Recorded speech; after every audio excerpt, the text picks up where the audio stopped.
Millions of despairing men, women, and little children, victims of a system that makes men torture and imprison innocent people. You cannot shake hands with a clenched fist. Produced by a nuclear exchange would be carried by wind and water and soil and seed to the far corners of the kingdom of God, the kingdom of heaven. It's one small step for man, one giant leap for mankind. We're not saying that planet Earth is coming to an end. We're saying that planet Earth is about to be refurbished, spaded under, and have another chance to serve as a garden for another civilization. Most of the people in here are just your reflections. They're your mistakes. 1776 will commence again if you try to take our firearms. 1 million of the planet's 8 million species are threatened. You are what you repeatedly do. Therefore, excellence ought to be a habit, not an act.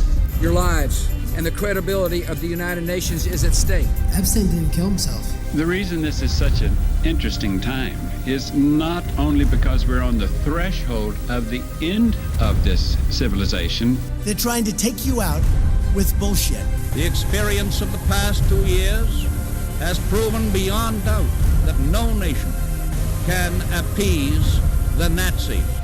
To those who can hear me, I say, do not despair.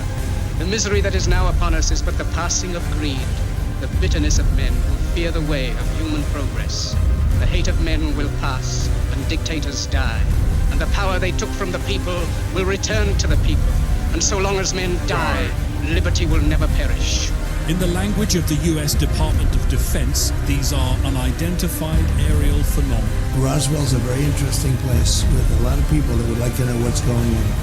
There is very compelling evidence that we may not be alone.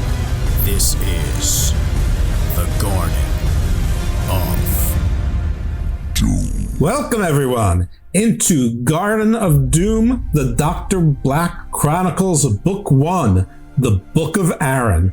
Yes, this is the new show, the new addition to the Garden shows family that I've been talking about, alluding to, having my fingers crossed about, and it's actually happening and recording right now.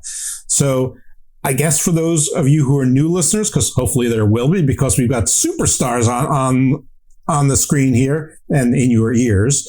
I'm Jeff Lippman. I've been the host of Garden of Doom since the beginning. For a while I had a co-host, but that was like 4 years ago. So it's been me and this encyclopedia into everything and madness in one place. And as I was your straw person, pretty much a dummy who's become less of a dummy along the way. So don't be afraid. The water's warm. And my co-host for this adventure, who was very kind to be a guest way back when in Garden of Doom, I think episode 52, our 1 year anniversary, we have Dr. Black himself, PJ Black. How are you, PJ? I'm doing fantastic, man. Thank you for doing this. I mean, we've been trying to do this for a while, and we've been trying to line up some guests for this adventure. We finally got a list, and Aron, my really good friend, I couldn't think of a better person to get on. He's a Mason. We probably won't get too much into that today, but he has a lot of knowledge on a lot of the topics that we usually talk about. So I'm very excited about this. And and let's welcome in Aron. So Aron, I'm going to let you introduce yourself. Hi, I'm Aron. It is my first time on this podcast. I just kind of always been fascinated by the, unexplained, right? And unexplained, when as I get older and and I was brought up in the Roman Catholic Church, and I still consider myself, I'm a practicing Catholic. But just understanding why certain beliefs develop, and then objectively studying, behind them, looking at it through an unbiased lens and kind of discovering for yourself. And it's interesting because I've always kind of, it boils down. I think it's very simple. So PJ and I have had long discussions about this, but so we're just whatever direction we decide to go, I'll try to give you my take on it, and then that's it. Excellent. Well, I'm gonna sing the praises of the two of you a little bit, and also frame the show for new listeners and old. The theme of this show, which was something I've been playing with for a while, was I wanted to merge two things in my life. One is basically what Aron just said. It's the study of the unexplained, things that make you curious and you want to learn more about, but also professional wrestling. And professional wrestlers are creatives with a very large and unique skill set, which might be part of the reason why professional wrestling sort of stands alone uniquely in sort of the sports and entertainment worlds. That said, I wanted to talk to them not about wrestling. I don't want to know where they went to school, what your dream matches are, every wrestling podcaster is going to ask you those things.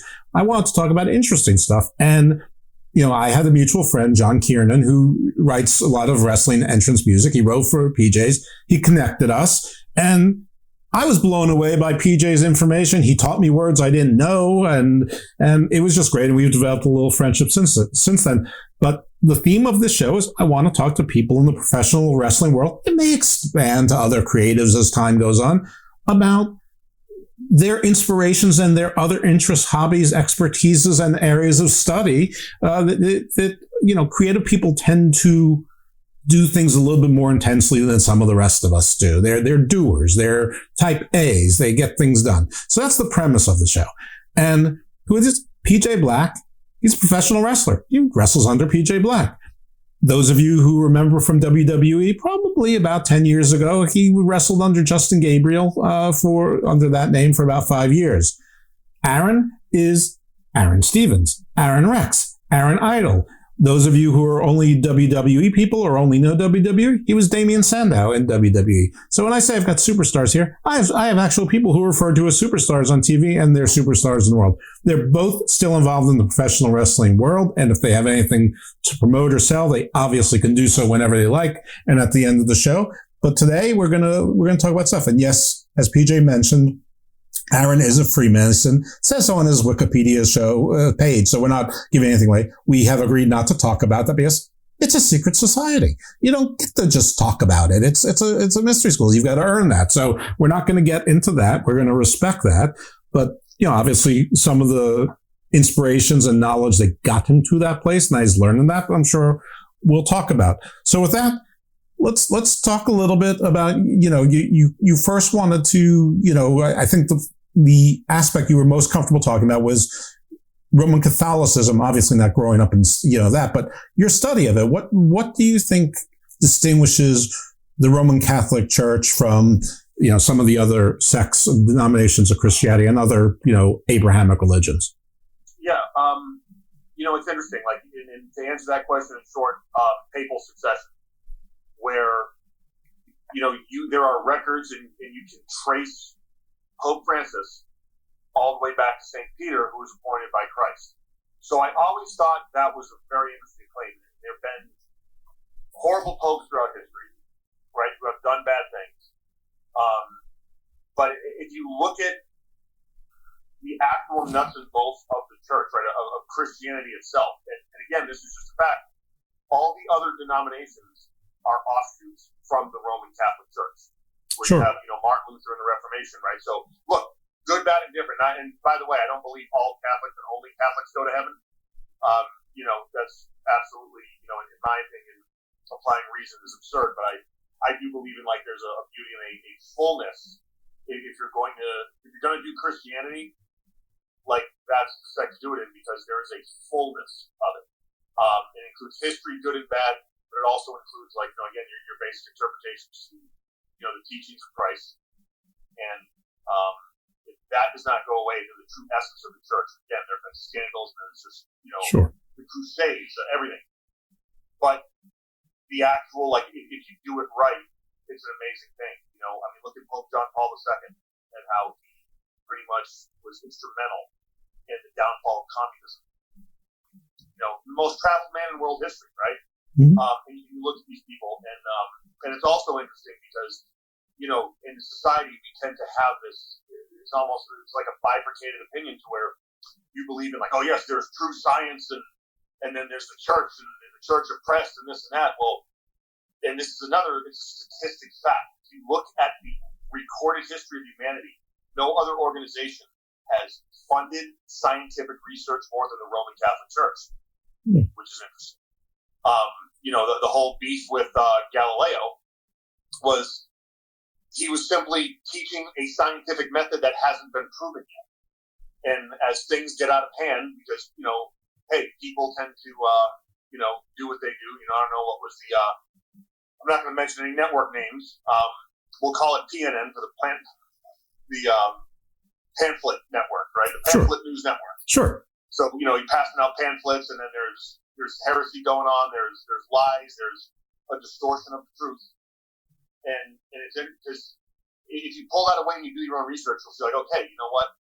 If it was not for the Roman Catholic Church, like the world would be an extremely different place in every area of life. So it's the impact it's had, and again, there's also like I would attend also like in addition to Mass, I go to a Southern Baptist church where I was living in Tampa, and it was just a very different perspective on the Bible. Learned a lot about the Book of Job there. So it's like, yeah, that's my thing, and then you go past that. And by the way, you said that the Masons are a secret society. Man, well, I mean, we can talk a little bit about that. We can get as deep as we can. How's that? Yeah, you can correct wherever I go wrong. So the Masons, and they have this aura, right? But when people say, "Oh, they're a secret society," no, the Masons are not a secret society. They're a society with secrets, right? And if you look at that, we wouldn't have Blaine. You know what I mean? I mean, there's no other fraternity in the world that, I mean, we have chains, we have gold, all, you know what I mean? We do it right. Yeah, you do mark your buildings, so yeah. Belt buckles. I mean, it's it's out there in the open, right? And the way to be a Mason is to ask one. And there's reasons for that. But then, like anything else, right? It's what you get out of it, or what you get out of it is going to be what you put into it. There's a very kind of proportional relationship there. And again, it's an amazing fraternity. And you know what? There are some lodges that kind of like focus on one thing more than the others. They're more active. But it's all based in charity. And I think, again, like because of, in my opinion, the awesomeness and the overall, like what the organization's done for me, there's really like a lot of commonalities that maybe different people that went into different things. You know what I mean? There are some Masons that are, skull and bones, whatever the Yale thing is. So you had a lot of people throughout history that were members of the fraternity who happened to be influential in their own thing, right? In their own kind of way of life. But because the Freemasons were kind of the most outward secret society, because like that's the first level of like, hey, wait a minute, what do you guys do? Going there. You guys don't have windows. You guys have a dude that stands outside with a sword. Like, like what's going on in there, right? Look, some things. Hey, you know what? Some things just have to be kept secret for a reason, right? And those reasons are not necessarily what your conspiracy theorist would think. I would say it's far more for the benefit of the candidate, and it's no secret, right? Masonry takes to we see good men and make them better. And whatever kind of conspiracy theorists are attached, now again, there have probably been some Masons that have been involved in some stuff. Of course. You know what I mean? And throughout the history of the world, not going to lie. But it's not like, you're not sitting in the lodge planning government takeover, as far as I've seen, right? Okay, not yet. I've been very fortunate to go to probably, the coolest Masonic building and really kind of have a very interesting, interesting tour and meet some wonderful people there. So again, like it's truly about charity, and that's kind of like the Masonic principles. I will say this: like a lot of our founding fathers were ring tappers, yep. And as we say, and like the Constitution of the United States, the Declaration of Independence, like you literally cannot read that without like Masonic overtones everywhere. And again, like really, I did not know how much of the good stuff, like how to treat people and how people should be equal to 3 branches of government. You know what I mean? That idea, you know what I mean? That like keeps everything honest. Separation of powers. We're trying, but you know what I'm saying? Like there's that no one ever talks about. And again, there's some bad dudes. I mean, and Jack the Ripper is my friend. Oh, Jack the Ripper was a Freemason. Yeah, you know what he didn't do is wear his little cloak and lot and go, ha ha, it's me, because what he would have got dealt with. Right. Right? Because that's not how Mason acts. Like, so it's interesting how that happens, right? And, again, like, there's two sides to every coin, right? If you want to get into kind of like deeper Hermeticism, which, we're talking about all kinds of different stuff here. Sure. It's a basic philosophy. Because like, what I've done, like, I backed up faith, in my traditional, like, Roman Catholic, and I've looked into, believe me, every other religion, spirit. Justin and I have talked about this too, right? But I've come to, like, for whatever reason, because I grew up in it, it's kind of in my unconscious, like, there's a certain kind of connection. But it's the faith tempered with the reason, right? The reason of, like, okay, like, let's look at this from a psychological standpoint and really analyze this. You know what I mean? Like, well, when Christianity developed, what were, the basic needs of the people? You know what I mean? What was the survival rate? What was, like, going on? What were people dying of? And how was this written, catered towards to a degree, right? So you have to, all these rational explanations, right? But in my opinion, you boil it all down. Again, you get, in my opinion, some of the, if not the greatest teachings to ever come out. And again, it's simple. Be kind to each other. You know what I mean?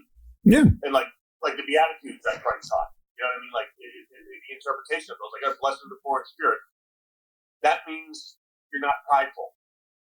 You know what I mean? When you're not prideful and boastful, you kind of like, you understand there's other people out there, right? And in our society, look, like, greed is a real thing. Sure. And you have a lot of people like, oh, I'm Christian, this and that, but it's like, take. There's still prejudice that exists there. There's all these things, right? And you can argue, too, that, like, it's the amount of fear that's being fed to us on a daily basis, 24/7. But, like, there's also the, the side to it where you're like, all right, ultimately, I'm going to have to make up my own mind. And like, let that. Well, free will.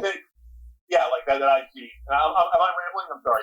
Well, I only feel bad because, PJ, this is the longest I've ever heard you quiet. So, and you are the co-host. So, anything you want to interject? I have a few thoughts, but I really want you to be able to have an opportunity to speak. This is great. This was actually the longest I ever have been quiet. I love listening to Aron talk. Like, we've had so many discussions on this, like me too. So I grew up Christian. When I went to college, I started questioning things because, I have a lot of friends from other religions and other faiths. So I started reading up on this stuff, and I started going down those rabbit holes and, like, studying all religions. But then you go even further, you read the tablets of Thoth and the Gilgamesh tablet, whatever it's called. Emerald Tablet Hermes? No, the Epic of Gilgamesh she's talking about. And Gilgamesh too, yeah. But you go down those rabbit holes. The Enuma Elish, all of it. A lot of these religions are very similar, but some of them seems like puzzles that you have to put together to get the whole thing. And I might be completely wrong on that too, but that's just my take on it. You're not. So many discussions with so many different people on this too, and everyone has a different take. That's why it's awesome, and that's why I think this podcast is going to be awesome, because we're going to talk to those people who have different point of views and similar point of views at the same time. And just to wrap that all up too, that's why I thought Aron would be perfect for this, because we have a lot of the same views, and we've talked about these things for hours. Like, me and Aron, we traveled on the road. I think it was like for 6 months straight. We were together for 5 days a week. Wow. Sharing a hotel rooms, sharing. Stayed at my parents' house. Aww. I stayed at his parents' house, met his family. I never. In the beginning, like it's a work relationship, so you don't really get into these things. But eventually, when you get into these, I wouldn't say darker, like deeper conversations, you realize who the person is, and you can like open up to us, and it was amazing that me and Aron share the same beliefs on a lot of things, and we were born on 2 completely different continents. That's really cool.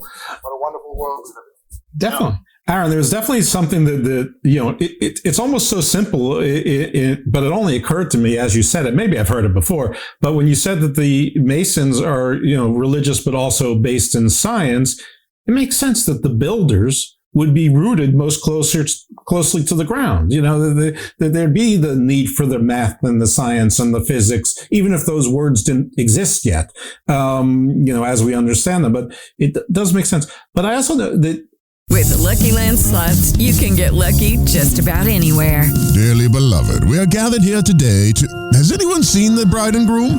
Sorry, we're here. We were getting lucky in the limo and we lost track of time.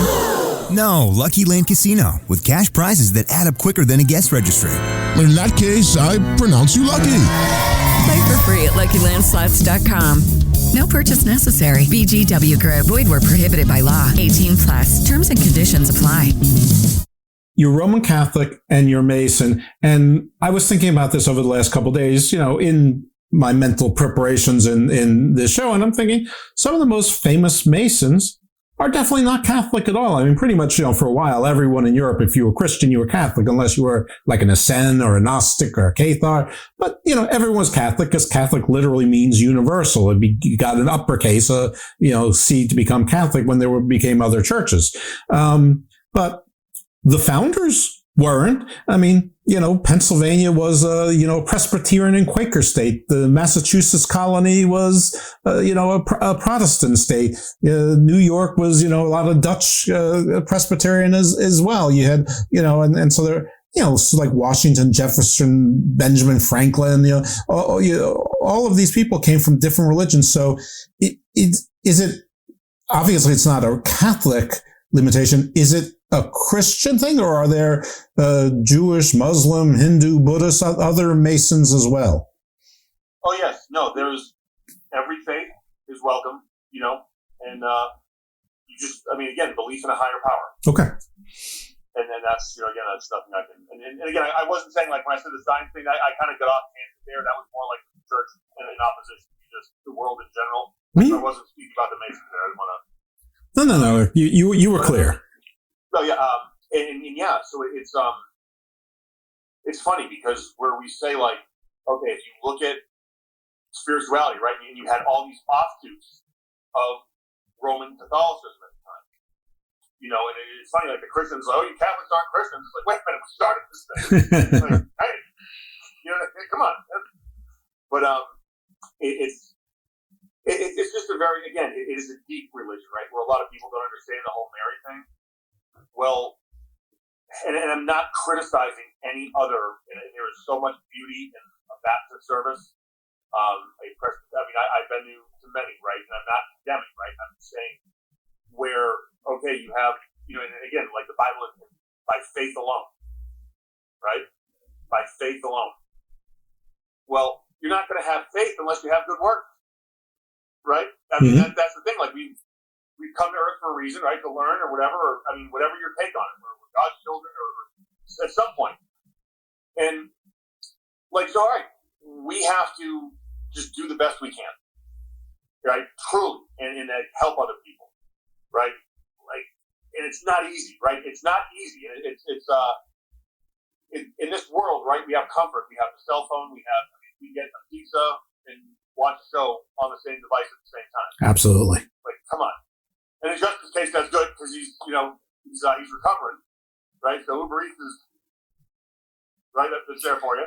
Do they serve his kale and seaweed and do they serve all of his natural stuff? Do they? Yeah. I live in Los Angeles. You can do anything here.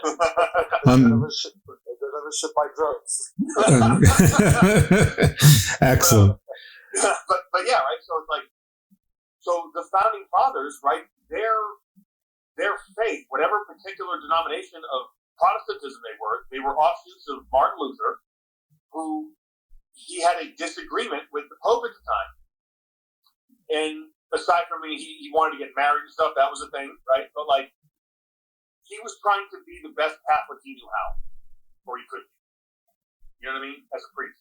Oh He yeah. was trying to be the best. Because he was a Catholic priest. So even if you look back at Martin Luther was an ordained Catholic priest. Right. Yeah, he wasn't trying to start Lutheranism. He was trying to fix the church from within. Yeah. So again, and now you trace all these roots. It goes back to the basic tenets. Because look, and there's different interpretations, right? But the Bible the Catholics used in the King James, like, there's a couple books left out and everything, but hey, like, it pretty much says the same stuff. You know what I mean? Like John 3:16, Proverbs 1:27. Well, not the fun stuff, but the stuff you're talking about does. But folks, we do have shows on the Apocrypha and the Pseudographica. I always say it wrong, but the Intertestamentals, the Ethiopian Bible. So if you're looking for that, I'm telling you, we've got everything in this wild, wacky encyclopedia called the Garden of Doom. From experts, not from me. They're actually people who know what they're talking about on the show, doing these things. So I had another question for you, and that is, how helpful or unhelpful have things like the Dan Brown books and the National Treasure franchises been to the organization, or is it just like it doesn't matter? It's a neutral. No, I mean, it definitely saw a spike in membership, and that's good. And it's funny because you ask a Mason, and all right, well, come on, and we'll check it out. And like you think it's going to be one thing, and then it's not. Right? It's far more visceral. At least my experience was.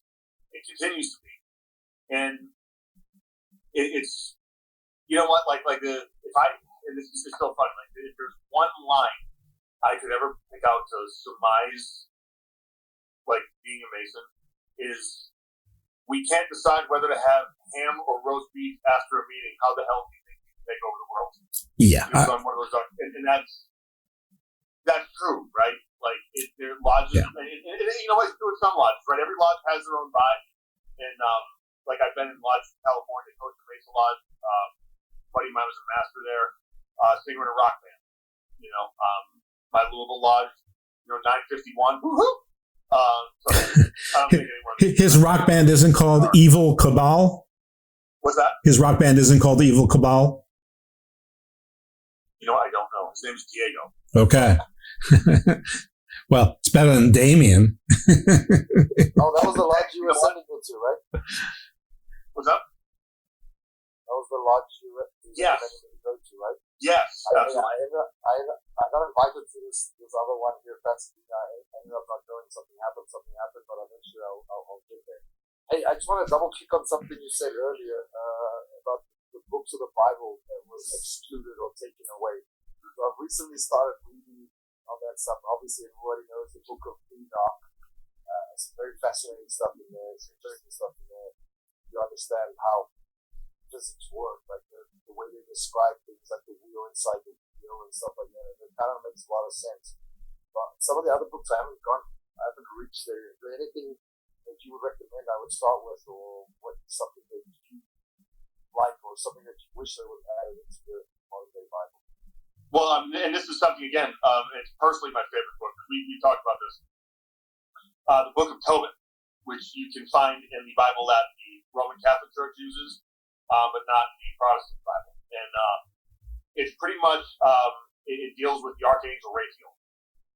And it's an amazing just, God's messenger, and helps, guides, and heals, and expels a demon, which is kind of cool. So it's a really cool story, but like that, and here's another thing about being Catholic. Okay, and this is like, and I say this jokingly, like, so I'm not at any means going to any other religious denomination. Again, I truly have respect for all people, except the weirdos nowadays that like try to be Satanists and just to be anti anything good because they need to rebel. I'm not a fan. Like, stand for something. You know what I mean? Right. But no, like, when you need an exorcist, you call a Catholic priest. You know what I mean? Like, and again, it's fine, but when stuff starts happening and there's projectile vomit and heads are turning and stuff's getting, and again, I'm saying this in semi-jest, but like, if you go to Instagram, there's like exorcists are very, like, they have their own Instagram accounts. And they're, like, they're liberating online. They're like, no, we got to do something. It's very, very interesting. And in fact, I'll send you a couple if you want these. It's very, very cool. You know, other religions have exorcists as well. I'm not sure if they're similar to the Catholic Church or not. I did want to get into something before I forget it on that, and that is that the devil, it's a small subject. The devil has a few names that we use. Lucifer, Satan are the big ones, and the devil. But it's not entirely clear to me from any sort of biblical texts and other books from anywhere that those three are the same characters at all. And the reason I ask that, I'm not sure if, PJ's shaking his head, so obviously he has thoughts on that. But the real reason for that is directly tied to an exorcist, because everything I know about exorcists is from TV and the media, and usually is the Catholic Church. And, I don't know how accurate it is or isn't, but the priest, the officiant, the exorcist always wants to know what's the demon's name, because that's how they get power over the demon. And it seems to me that if we're calling the devil the biggest demon of them all by the wrong name, and he gives you the wrong name, could part of his con be that your exercise, you think you completed an exorcist of the devil? I know not all demons are the devil, but you've actually exorcised no one at all, because he gave you Lucifer, but his name isn't Lucifer. It's really Azazel or Jeff, or whatever. I mean, do you have any thought on that? I know that we didn't rehearse this, but we're not supposed to rehearse this. Do you have any thoughts on that rather wackadoodle and terrifying thought? Either or me? Either. I'll start with you, because you seem to be the exorcist guy.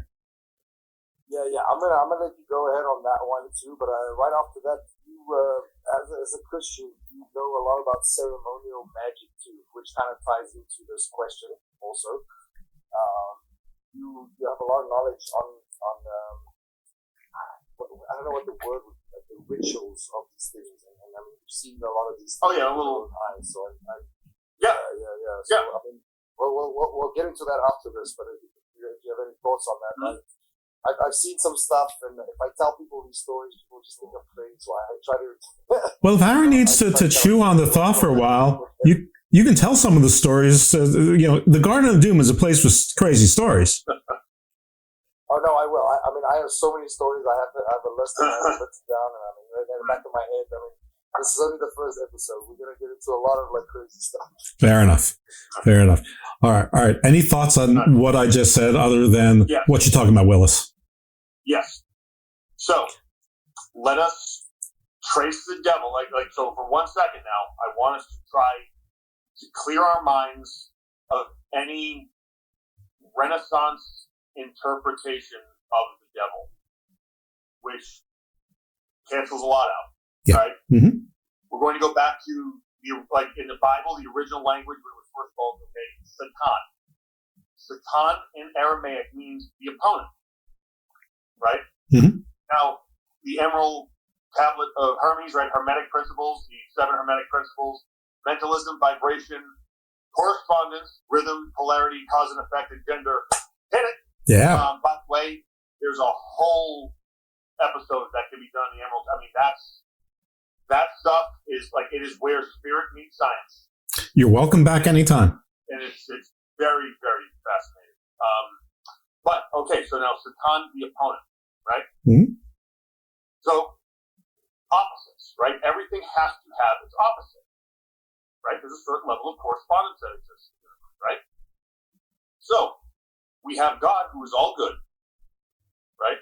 By the way, this is a creation theory. It found, and again, Adam and Eve, Catholic priest said it wasn't literal. Catholic priest came up with the Big Bang Theory. This kind of predates Catholicism. It's through Kabbalah. But here's the explanation. God, all powerful, all good, light. Love, light, everything good. One thing that God couldn't do alone was give, to share, right? Because we feel good when we share. So a vessel was created. As the light was poured into the vessel became conscious of itself and said, oh, we don't deserve all this. God said, okay, removed himself, and through that, okay, we now have Big Bang Theory, and we're all trying to figure it out. So in the game of having to earn, and they call it the bread of shame, right? So to get away from the bread of shame, we have to now do better, be kinder, right? same stuff Jesus talked about.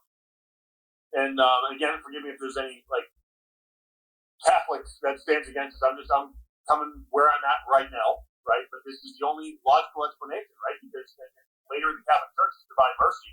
And as I was in confession once, and the priest said, "What's the one thing God can't do without us? It's give mercy."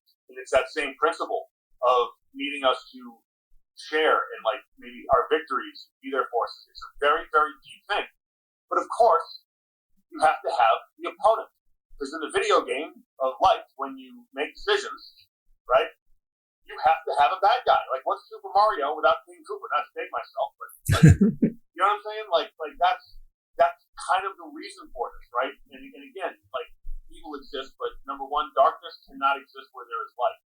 And a lot of us today, we get very kind of too much down the rabbit hole, in my opinion. We're like, oh, well, if I call the devil by the wrong name, and this, or what about you just pray to your God and say, look, if I did anything wrong, just don't worry about it. And also, it's like I'm trying to lost my train of thought for a second, but with how we view this, right?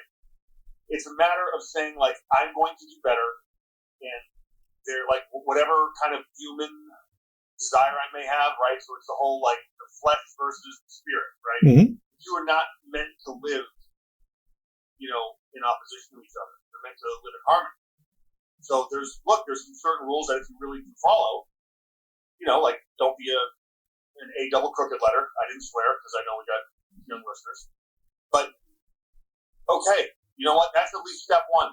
And accept people for who they are. Jesus accepted people, Now at the same time, we had this crap at the Olympics where they openly mocked Christianity, and that's not cool either. So we have to again kind of use that common sense to where, a lot of things have gotten so far out of hand that I think a return to that balance would be good. And I'm so sorry I got sidetracked again. It's okay. The meanderings are usually my forte, so it's okay. The guest privilege. PJ, I know that you had something on. Oh, you were going to ask about the ceremonial magic. I think, let's get into that a little bit. Yeah. But before we get into that, my understanding, and I might be completely wrong here, that Satan and Lucifer are really close. I think so too. A lot of Christians group that into one thing, one vision. Maybe it's the same as the Holy Trinity within. Maybe I'm not sure. I need to go deeper on that. But as far as my understanding is, those are completely different entities, and people tend to group them into that as one. I don't know what's your thoughts on that, Aaron? Again, I don't really know that much about that, but it would make sense, right? If there's in essence, there's the one God, three person. So in opposition, would there not be? Really, you know what I mean? Who knows? But that's it's a very interesting point.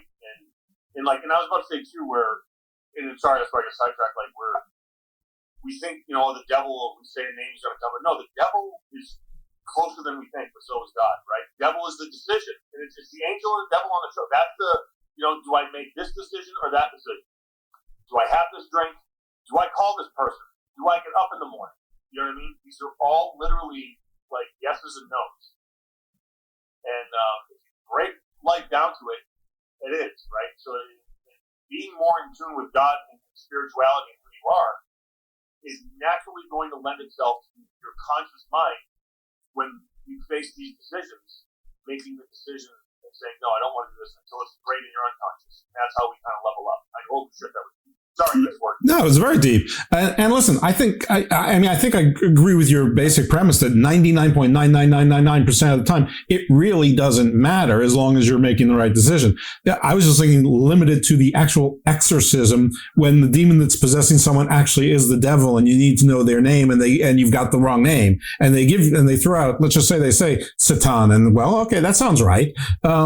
But that's not really the devil's name. And so, the devil can never be really exorcised. And I'm just wondering if there's an exorcist convention where they try to, resolve this, like the Council of Nicaea, whatever, and figure it out. I don't think this Trinity here is going to be able to figure it out, either. But it just kind of, so it's interesting that you brought up Hermeticism, and I think you also said Rosicrucianism, Rosicrucian is also, obviously it's the Rose Cross, the Red Cross. It's obviously very Christian. Hermeticism is more esoteric, but I think the root of a lot of I'm going to say mystery school. I don't mean it in a pejorative or a positive. I'm just using it as a lazy term. They all sort of say more or less the same thing, like most religions say more or less the same thing. They might be specific to whether it's Catholic or Protestant or Islamic or Kabbalah, Jewish, but it sounds like you studied all of them.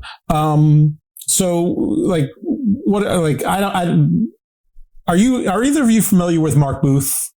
How to have fun, anytime, anywhere. Step 1. Go to ChumbaCasino.com. ChumbaCasino.com. Got it. Step 2. Collect your welcome bonus. Come to Papa welcome bonus. Step 3. Play hundreds of casino-style games for free. That's a lot of games. All for free? Step 4. Unleash your excitement. Woohoo! Chumba Casino has been delivering thrills for over a decade. So claim your free welcome bonus now and live the Chumba life. Visit ChumbaCasino.com. VGW Group. No purchase necessary. Void where prohibited by law. See terms and conditions. 18+. He wrote a book called The Secret History of the World, and his real name is Jonathan Black. I'm allowed to say that because he was on the show, and he had to use a pseudonym in the United States or Europe for some reason at the time. But it was a New York Times bestseller, and it's an excellent book, and it's free on Audible. So I really strongly recommend it to everyone. And actually, what you were saying earlier, Aron, about the physical, the animal, and the spiritual needing to be together, but sometimes having problems doing so. He talks a lot. I had to listen twice to even get the concept, but talked about that our brains were in an animal state, and then at some point we got to a vegetable state, and materialistic and spiritual.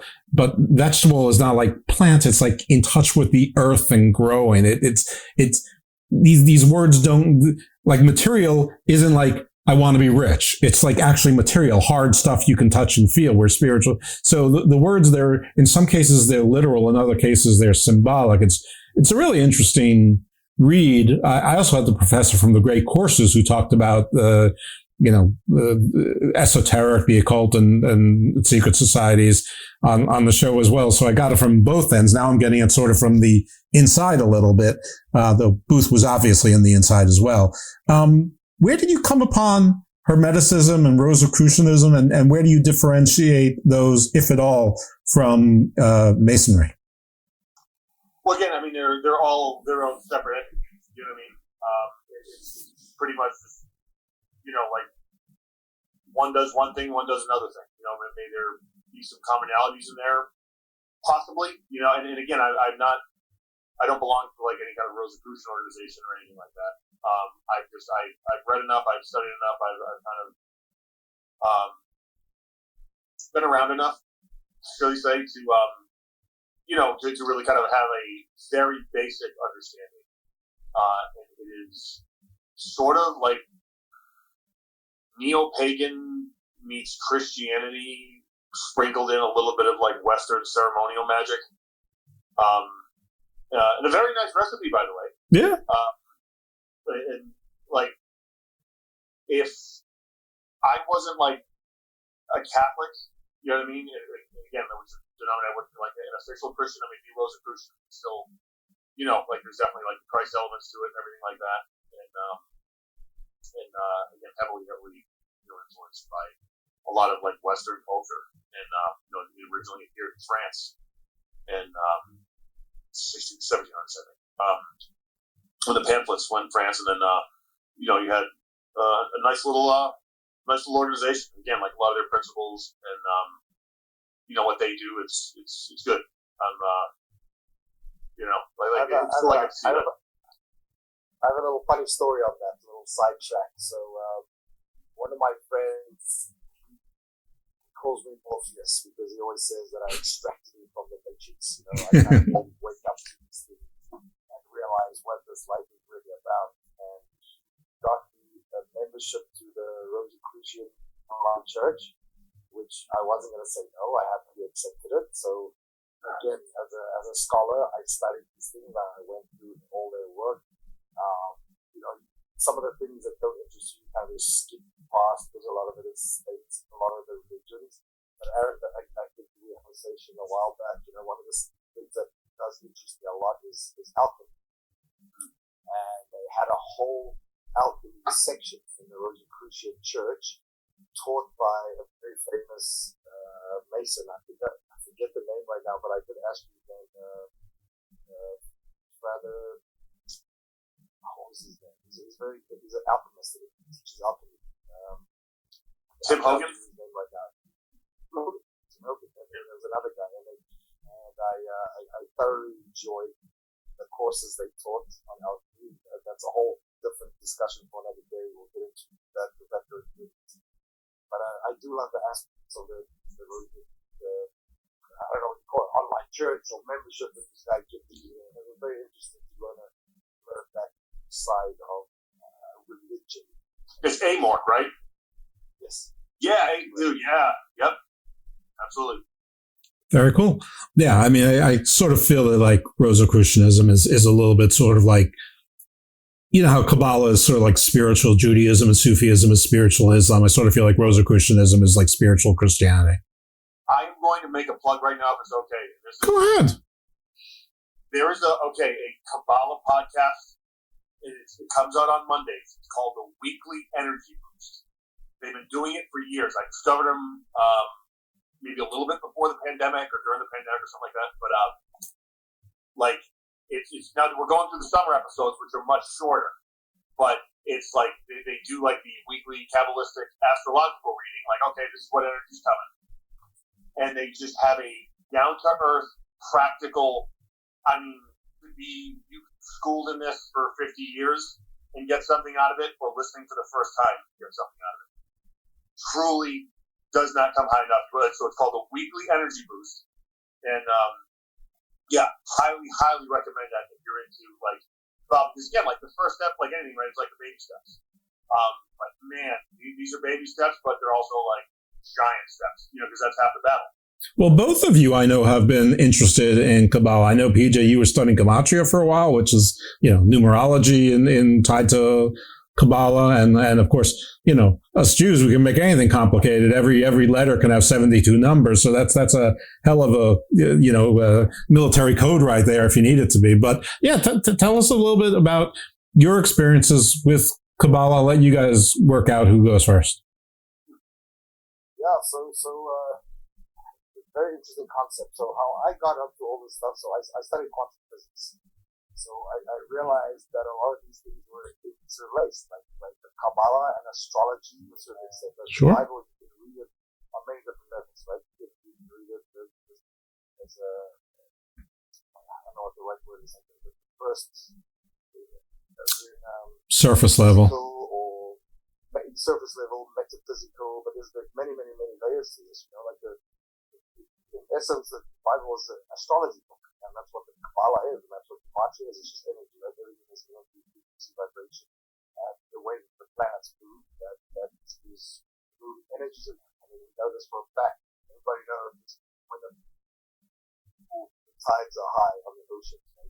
We know that when the moon is full, the prisons are really full, the hospitals are really full, so it works on our emotions, So why would the other planets not work on a different level? Like Jupiter, for instance, has 7 times the magnetic pull of the moon.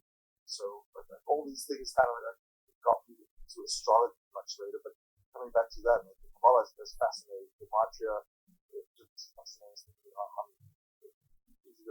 My new girlfriend is Jewish actually, so I'm trying to learn some Hebrew and from her parents that live in Israel. I'm trying to learn some proper Kabbalah stuff. Which, I don't know. I'm still in this direction, but if I know you, you'll get there.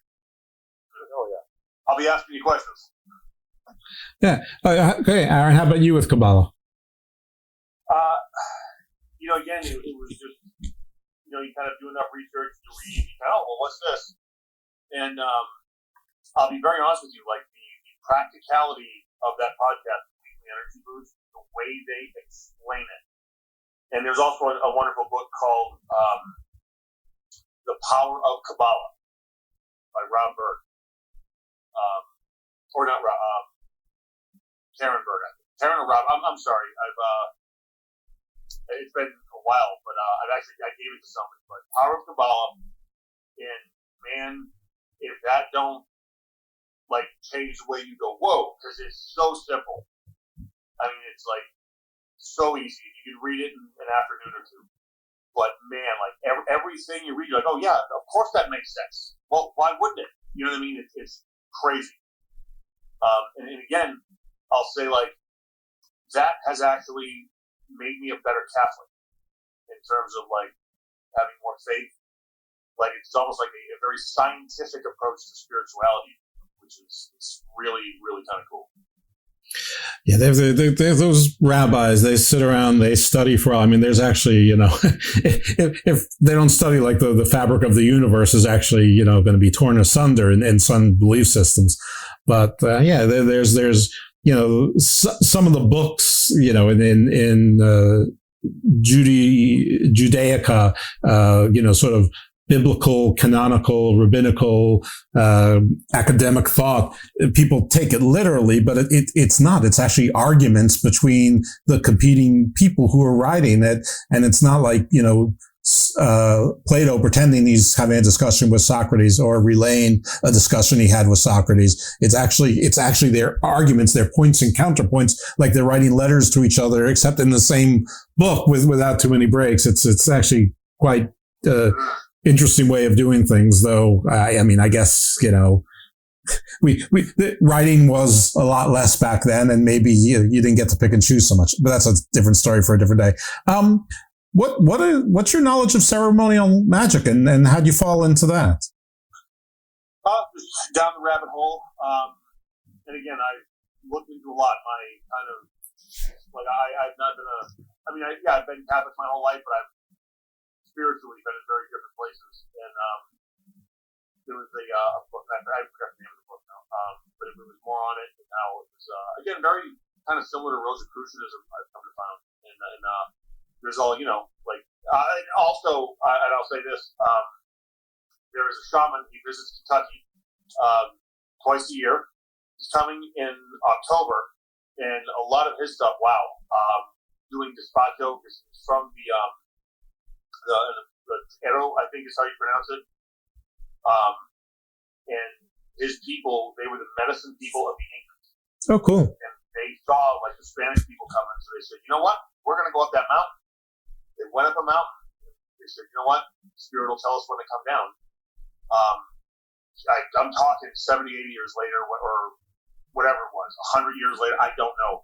But there was a cathedral, and the cathedral fell, and they said, that's it. We're going down. So they come down, and really, really amazing, beautiful stuff. Remember when Pope Francis, when he did the thing with the Pachamama from Peru? That's the same. And so it's beautiful, and there's so many similarities. Again with the masculine and the feminine.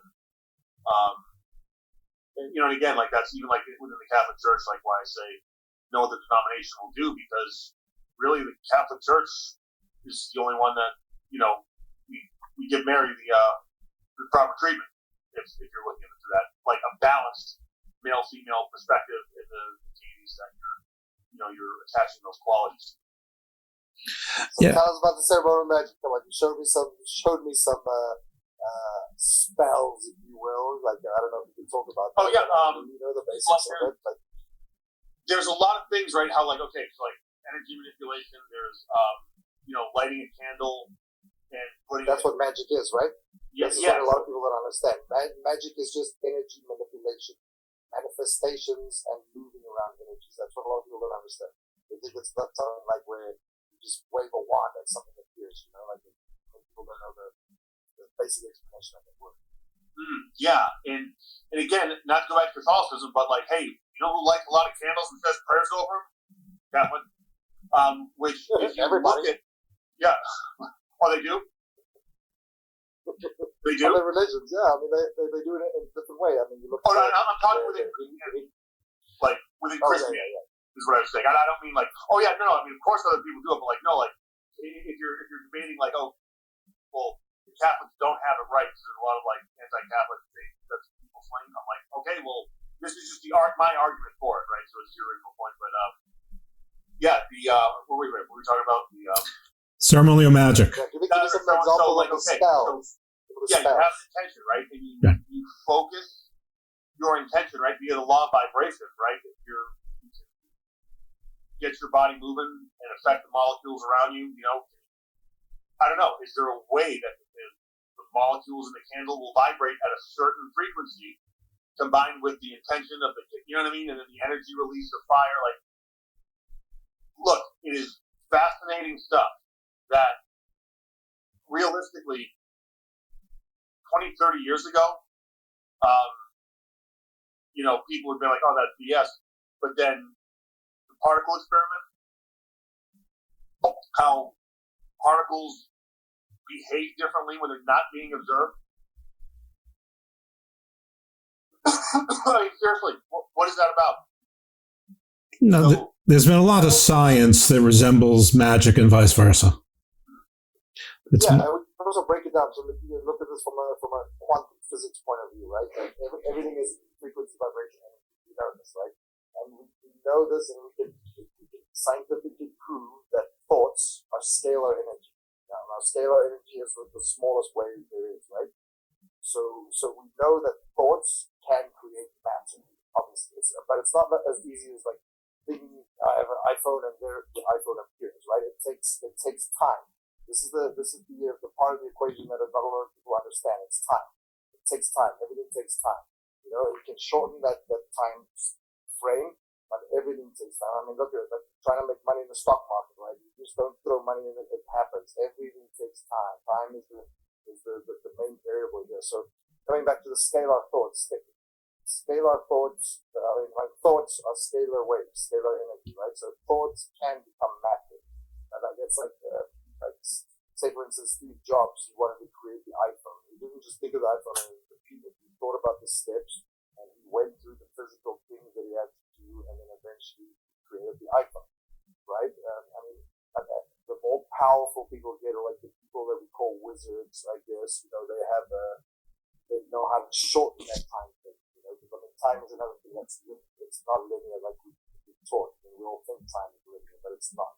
So there are people that can manipulate not only the timelines, I don't know if that's the right phrase, but they can manipulate these energies, these frequencies, these vibrations. They have a lot stronger scalar waves. And I think from my research, it's when you combine the thought with the heart, right? Because the heart is the strongest energy. It's like a pole, like a magnet, right? And when you combine those two, that's when you create the magic, for lack of a better term.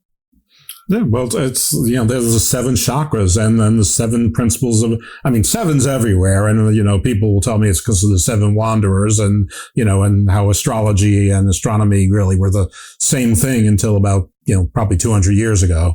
And that's true. But it's, true story. I've repeated it on the show before, and if you go back and listen to old shows, you'll hear it in real time. But I've had people on that were Egyptian practitioners of magic, Chinese practitioners of magic, or practitioners of Chinese magic, India, Wicca, non-Wicca witches. All Wicca are witches, but not all witches are Wicca. Voodoo mambos and priests, and basically, all religions have magic tied into them. I don't know exactly when magic got separated from religion and got this bad rap. It's probably, yeah, right. It is probably the Dark Ages, but the only place that was in the Dark Ages was Europe. It's only, we're 3 pretty much, at least on surface level white guys. It was only, our ancestors in Europe who, didn't know that the, Earth was round and there was orbits and things that, the Maya knew, the Chinese knew, the Persians knew, the Incas knew, everyone else knew. They didn't forget. So I think it was around there that it happened, but it's weird because you're right. Even in Catholic and other religions, you have ceremonial magic. It's just not called magic. It's called ritual. Or sacrament, yeah. And it's look, in theory, it's the same thing, right? And it's specific action with intention. Yeah, what's an exorcist other than a form of magic? Yeah. Well, again, you could make, again, like, so magic being the veil between one world and the next, right? Mm-hmm. Or our world and every other world that's out there, right? I like that. But is it not, again, like, bringing people in? Like in, a lot of times religion is like the what can you do for me? And I think that a lot of problems with people, you know what I mean? Like, you see them online, there's all these gurus and everything, have everything and this and that. They don't understand that there is an opposite side, right? To have faith, right? To, again, be poor in spirit. Don't be prideful. Don't be boastful.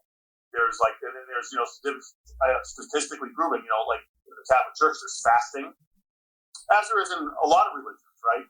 But, they look at it like, oh, that's fasting, but then they pay all these ridiculous people to go in the woods and not eat when they can do it on their own, or, practice it. It's a very interesting thing because so many people now, I think they're looking for this individualized spirituality, right? And I think, like, as an individual, yes, you have to have an awareness of who you are. But at the same time, like, if you are not poor in spirit, you think you can find all the answers, right? So, like, somewhere there's someone else that knows something you don't. So choose wisely. And that's just my kind of philosophy right now. Sorry. No, that's not a tangent. There are no tangents at this point. We're going through magic and covering every religion. I mean, what's a tangent? The answer why. There's no such thing as a tangent in this. I'm Victoria Cash, and I want to invite you to a place called Lucky Land, where you can play over 100 social casino-style games for free for your chance to redeem some serious prizes. So what are you waiting for? The best way to discover your luck is to spin. So go to LuckyLandSlots.com. That's LuckyLandSlots.com. And get lucky today. At Lucky Land. No purchase necessary. VGW Group. Void where prohibited by law. 18 plus. Terms and conditions apply. I want to ask about... So I'm particularly curious these days about the Gnostics. And I know Gnostics means a lot of things to a lot of people. So in particular... the Gnostics who, I guess at some point in the early days of Christianity, maybe even before it was called Christianity, but in the nascent days of Christianity, I guess they realized that the Old Testament, which was not the Old Testament then, it was the only Testament at the time, that God seemed a little bit mean. And, and then there were, a few sanctioned genocides and some sides that involved things that weren't even limited to people and, a lot of torment and whatnot. And they're like, this God is mean and our new God is nice. And, and there are other people have rationalized it the other way, but they came up with something interesting. And their way to circle that square was that they said that wasn't a god, that was a lesser being known as the demiurge. Now, not the devil, which would make sense with everything that you said earlier, Aaron. But it was called a demiurge, and they had their own lesser sort of demons, and angels called archons. And I think there was another category called luminaries that's been used in a million other places too, but not then. Or maybe, I don't know. But they created this entire mythology, or religion, because I don't want to disparage anything, but I know so little about it, and I hope I didn't go through that little exposition and you guys are like, I don't know what the hell you're talking about. But do you know what the hell I'm talking about? Justin, you want to go, right? Yeah. I kind of know what you're talking about, but I don't have enough knowledge to comment on any of it. Here's my philosophical argument. And again, I don't know enough about Gnosticism to condemn everything, but here's my argument against that theory, right? And if you're telling me that's one of the pillars that Gnosticism rests on, so some form of Gnosticism. I don't know enough.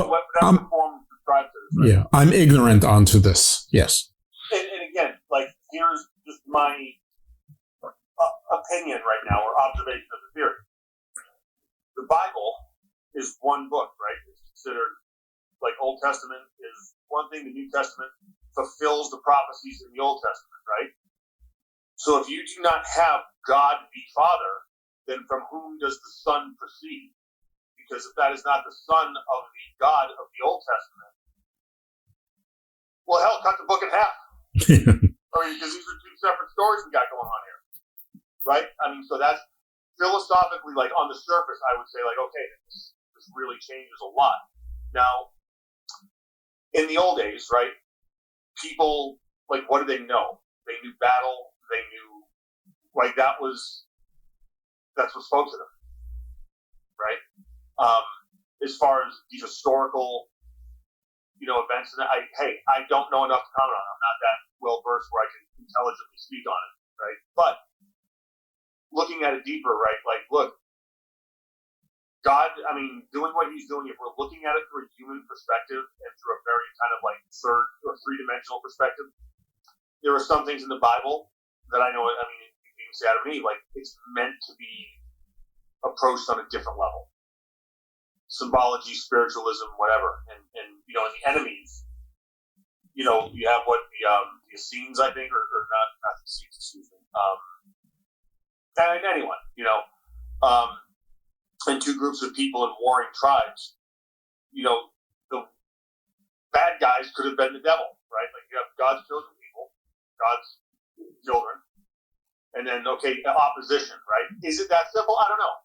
But that's just my take on that. Well, that's a lot of what the Old Testament was, is you sort of had the good guys and the bad guys, and depending on how you listen to, the bad guys were either, idolaters, not to take your name in vain because you're Aron Idol these days, or they were remnants of Nephilim, and the Raphaim, and they did. I had one reverend who came on and said, all of the ites are bad. Of course, that doesn't make sense because some of the ites are the Israelites who are the chosen people. So, I mean, I guess they were the exemption, but they said the Sodomites, the Elamites, the Amorites, those were all the bad guys. Well, I mean, I'm not sure if that was exactly right either, but what do I know? I'm not a reverend either.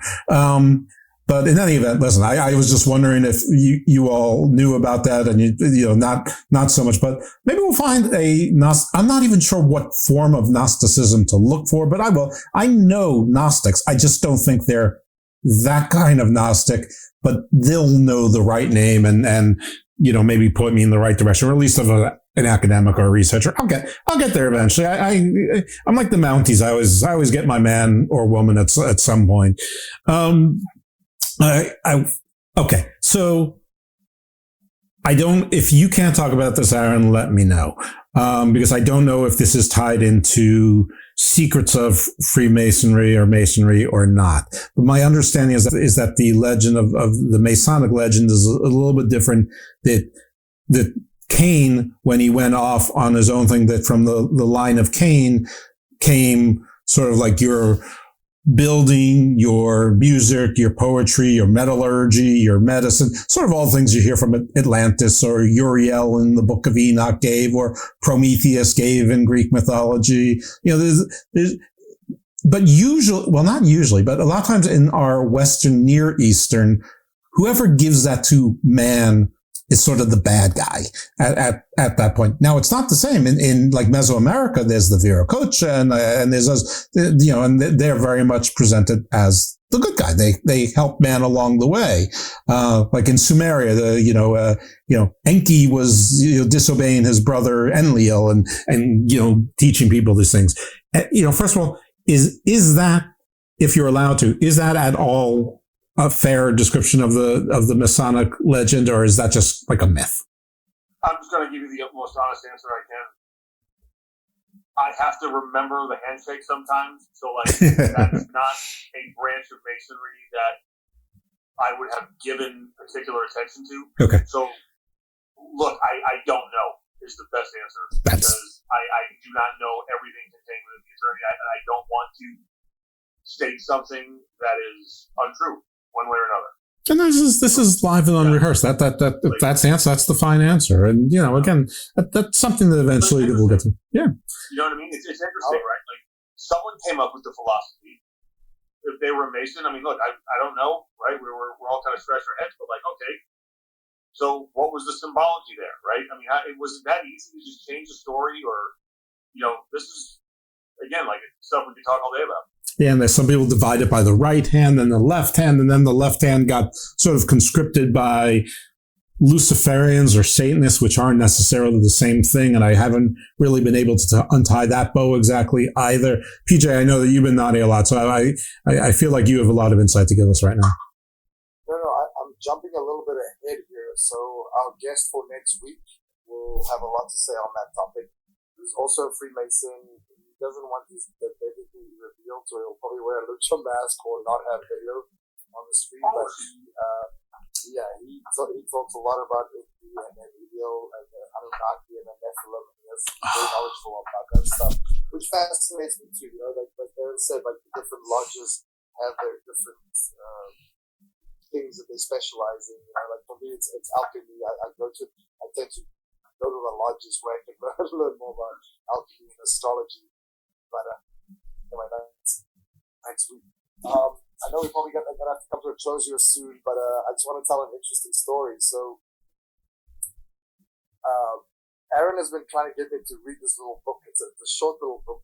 I forget what the title was, Aron, if you can remind me. It's something about Saint Augustine. Oh, okay.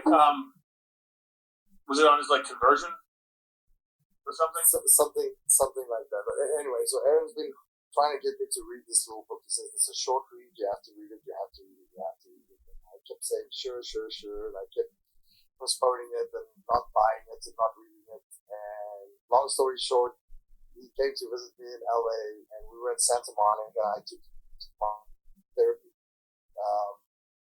office, and I did a cryotherapy session. And till this day, I thought that he set this up, but thinking about it, I was like, "There's no way he could have set this up because there's no way that he." Hope we didn't lose him at that time. Oh my God, Justin! 3 or 4 blocks in Santa Monica. You just paused on the best part of the story. You literally, the last thing we heard you say was, "There's no way," and it just froze. Oh no! Am I back? Am I back now? Yes. Yeah. Okay. Anyway, so long story short, we were walking from the cryotherapy place in Santa Monica to the beach, which was 5 blocks.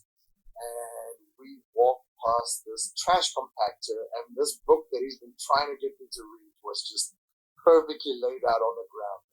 And in my mind, I was like, he set this up. He did this on purpose. But then thinking about it, there was no way he knew that we were going to took that route. Long-term booking. He knew that we were going to be in Santa Monica. And it's just weird how the universe works. For weeks and months, probably, he's been telling me to read this book. And we walked past this trash bin, and this book was just lying there perfectly. It was just, I don't know, till this day, it just blows my mind.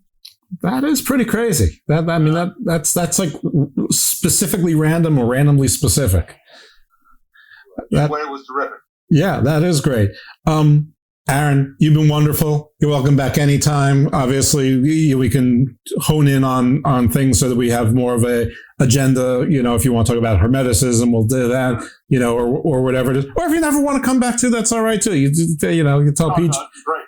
I love this stuff. Okay, great. Listen, I'm sold. I'm easy too. So there we go. We're just three easy guys with gray in our beards. All right, Aron, tell the folks where they can find you if you want to be found. If you got anything to promote, I know you're still involved with wrestling and acting and all sorts of things that you do. You can find me on Twitter at Aron Thoughts, ARONS Thoughts. Not on there as much as I used to be, but Instagram is the Aron Files, THEARON Files. And of course, catch me on NWA, CWF, that's the hat. And we're coming to a city near you. You're going on, but you're going to be on CWTV soon, right? We don't know. We don't know. Okay. Okay, you don't know. All right. Oh, No, honestly, I feel like I'm a bit of a politician here, but no, we're just okay, we're going to anniversary, Philadelphia, party time. Billy's been on tour, so. Oh, okay. All right. Well, my mistake. I thought this October you were going to move onto the broadcast TV channel, but all right, well, we'll find out. Anyway, for those of you who want to know, just follow NWA on X or Facebook or any number of places, and I'm sure if they're going to be on TV, they're going to let you know. They're not going to keep it a secret.